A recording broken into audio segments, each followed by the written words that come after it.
Hello，大家好，我係 Martin。好，咁今日就係啦，出咗呢個光遊嘅鴨仔。咁既然佢係光嘅關卡呢，咁我今次就果斷用呢個暗隊去打佢。咁暗隊練咗出嚟就當然係要用多啲啦，真係咁強嘅一隊，我自己覺得。好，咁佢有7 round，咁就盡量儲下技啦，喺一開始嘅時候。不過小心呢啲嘢，好似打人都 OK 痛嘅，係啦。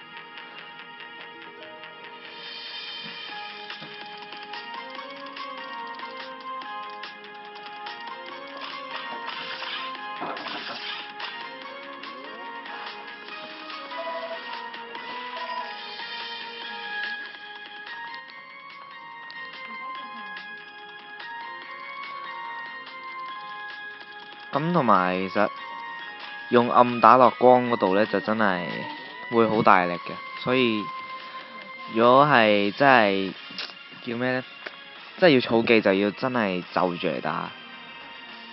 好，咁呢一隻嘢光奶啦，咁佢就係要燒齊光同暗珠先會打到佢嘅。咁隔離嗰兩隻嘢呢，其實就比較麻煩，因為佢哋係會封你技同埋降低你嘅轉珠時間，所以都係快啲搞掂佢哋啦。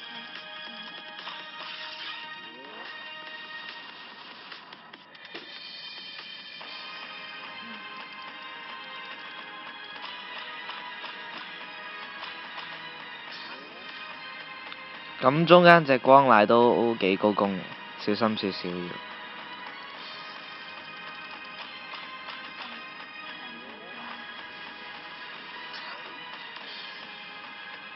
係啊。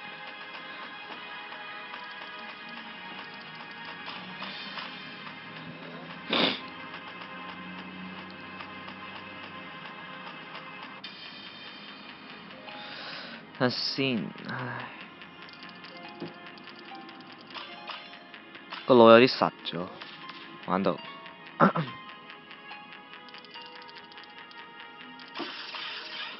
因為短轉珠時間呢，一係就令你即係諗嗰一 part 會亂咗啲。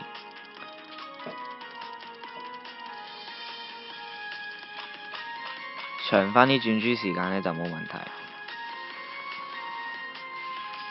好，咁佢而家就隔離嗰兩隻都死咗啦，咁就可以專心打佢。咁如果你鍾意都可以順便喺度儲下技嘅。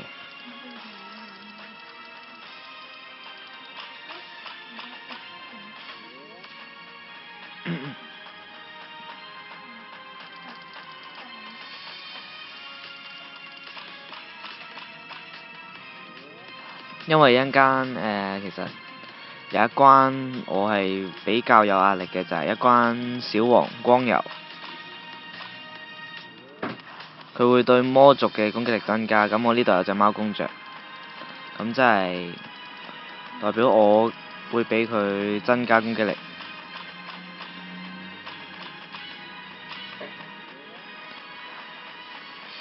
好，咁大力得滯殺咗佢。咁其實都唔緊要啦，奧丁都只係差4 turn 啫。咁呢個時候就可以盡情去殺咗佢哋。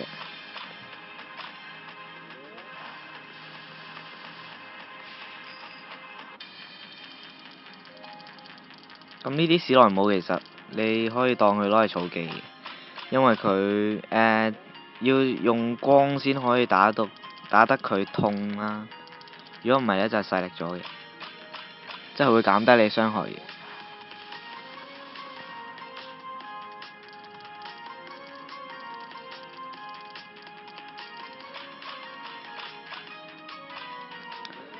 不過如果你滿技就可以盡快殺咗佢啦。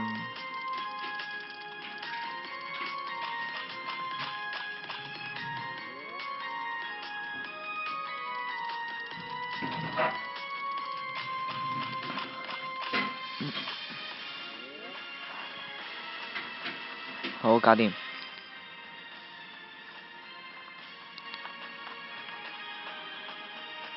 哇！咁呢關啲小怪都幾可怕。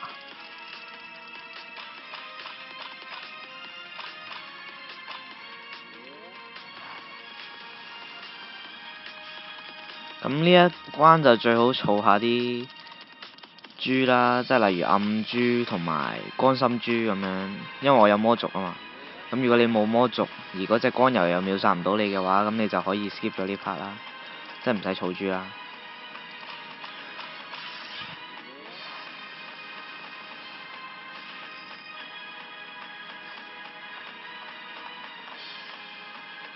好，就係呢隻光油，咁佢而家已經會秒殺我啦。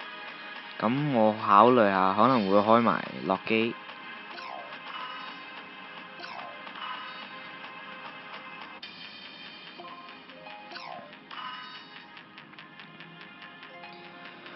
咁就睇下呢下秒唔秒殺到佢啦。都有啲危險嘅其實。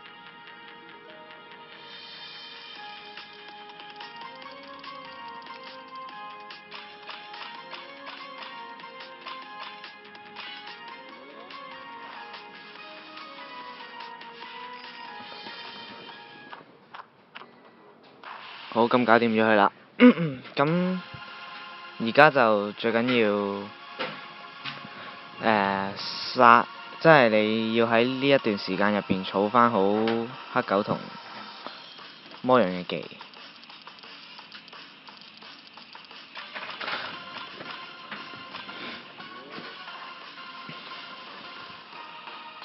如果唔係呢，一陣間呢就冇技用，咁啊死㗎。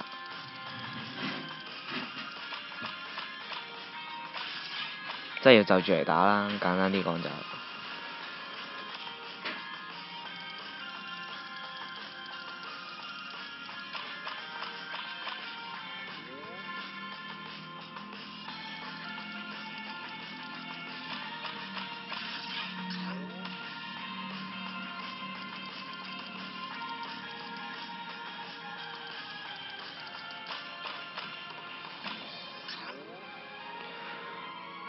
好，咁佢而家就，即係我而家已經儲翻好黑狗魔羊技啦，咁就補埋血，咁就可以嗱嗱聲殺咗佢，咁等佢復活。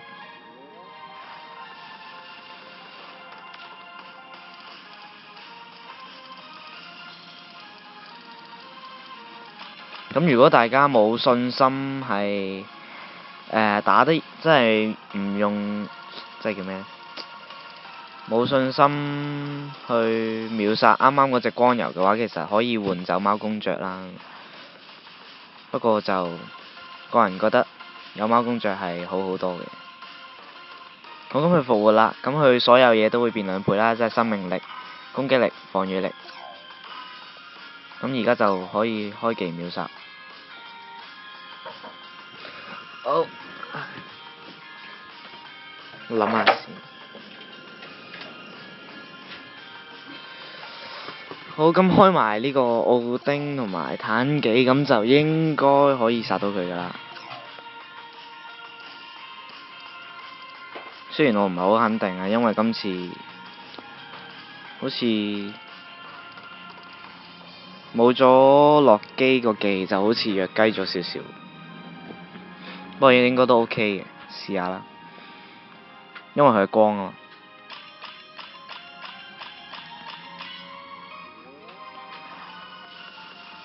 好，殺咗啦，跌埋卡。哇，幾型！好，咁其實唔算好難打啫，呢個關卡比之前嘅木油鴨輕鬆得多啦，因為之前木油嗰個關卡就木油鴨嘅關卡就比較講運氣，咁呢一個就唔使。好，咁第2日已經跌咗卡啦，咁我之前嗰隻木油鴨呢，係最後1日先跌到卡嘅，最後係刷高級跌嘅，因為超級真係佢又大力啦，運氣成分又偏高，咁我就冇乜運，成日跌啲 combo 落嚟，咁啊 GG，咁就結果刷高級呢先跌到卡，咁而家就打超級1場呢，就跌咗啦，咁係啦，正如啱啱咁講啦，如果你驚打唔到啱啱嗰隻光柔嘅話，其實可以換其他暗隊嘅隊員落去嘅，即係好似蜘蛛啊、暗柔、阿提呢啲咁嘅暗隊員都可以擺到落去，其實主角都得嘅，總之係暗嘅就 OK 㗎啦。咁係啦，今日呢條影片嚟到呢度先，咁大家記住訂閱我頻道啦，拜拜。